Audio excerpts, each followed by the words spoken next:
All right, Matt, listen, with Fight Night Picks, I like to have a little bit of fun. And this week, we're going to do things a little bit differently. Last week, you got it. With our pay-per-views, now we're going to do the prelims. We're going to do the main card. We're going to spend 5 minutes on our co-main and our main. But this week, and going forward with our fight nights, we're going to take a couple of minutes to talk about our own featured prelim. And this week, it's a little corny because our featured prelim is the featured prelim. You got Ciryl Gane taking on Tanner Bulldozer Boser. Matt, if we go all the way back to 2018, Tanner Boser was one of the first guests that we had on our audio-only podcast. Kind of special. He was competing in ACB. Now he's in the UFC. He made his debut against Daniel Spitz this year. He looked amazing.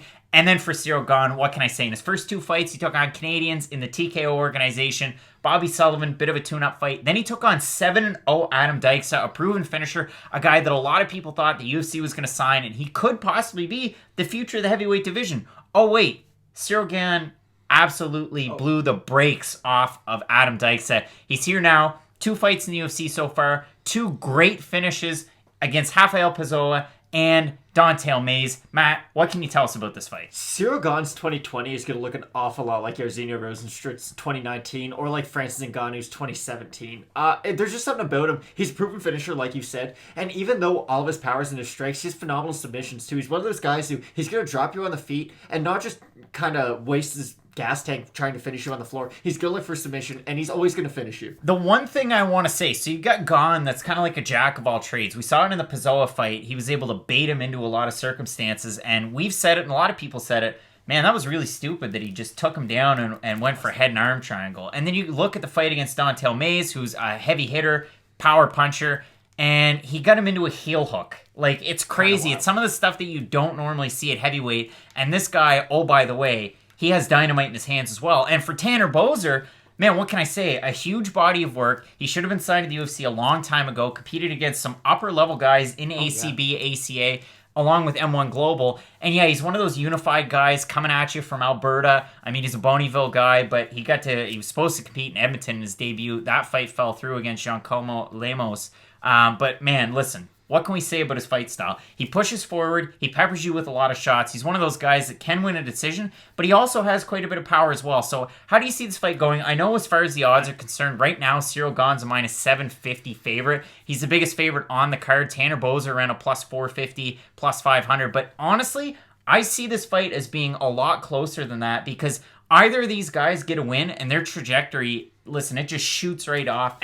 And you're going to take on a ranked fighter in your next fight. I think that is what's going to happen. I think Ciryl Gane's going to be able to win this fairly easily. No disrespect to Tanner Boser. Just the fact that Ciryl Gane has such...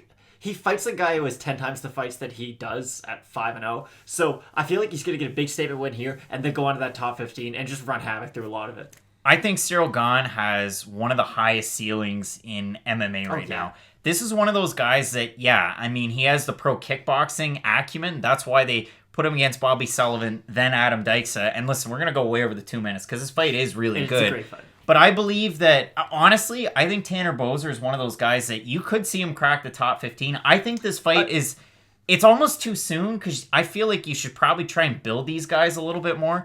Boser beat Spitz in his debut. Now you're taking on one of the top up-and-comers in Ciryl Gane. And he's undefeated. But I think he's going to go just absolutely up from here. I mean, like you said, Jairzinho Rozenstruik goes on a roll, and then he takes on Alistair Overeem. He's losing that fight to that point, and then gets the TKO, or the knockout, rather, with just seconds remaining in the last round. Ciryl Gane's one of those guys that, again, he can do it in so many different ways. It's not just that he's a power puncher. If it goes to the ground, you have to favor him in a lot of those circumstances. And he's a guy that's going to train directly with Francis Ngannou at the MMA Factory over in France. This is a guy that has crossover appeal. If the UFC ever does go to France, if the legalization happens... Okay, Craig, we get it. You're picking Ciryl Gane. He's like a face of the franchise type of guy. I'm going with Gane, but don't count out Boser here, although the odds are that way. But Matt, this is one of those things where we wanted to spend a lot of time and focus on this fight. Hopefully you enjoy it. You're not going to want to miss the rest of our main card predictions for UFC Busan coming at you from Fight Night Picks on YouTube. Let's get into it.